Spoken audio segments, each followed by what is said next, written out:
মাংস দিয়ে ভুনা খিচুড়ি খেতে কে কে পছন্দ করেন? এই খিচুড়িটা খেতে অনেক বেশি মজার হয়।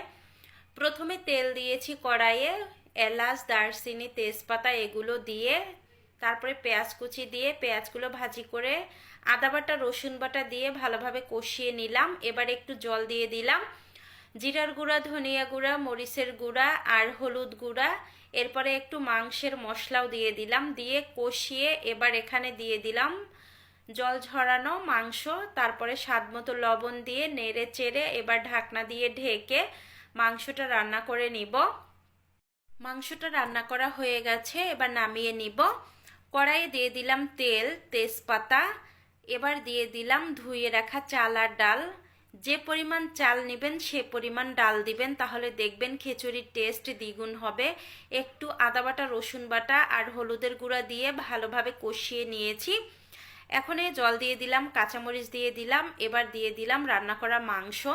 মাংস দিয়ে এবার দিয়ে দিলাম বুটের ডাল। ডালগুলো দিয়ে এবার একটা ঢাকনা দিয়ে ঢেকে রেখে দিয়েছিলাম 4 থেকে 5 মিনিটের মতো। এবার হচ্ছে একটু নেড়ে চেড়ে ঢাকনা দিয়ে ঢেকে এই যে রান্নাটা করে নিয়েছি। এভাবে রান্না করলে অনেক বেশি মজার হয় খিচুড়ি।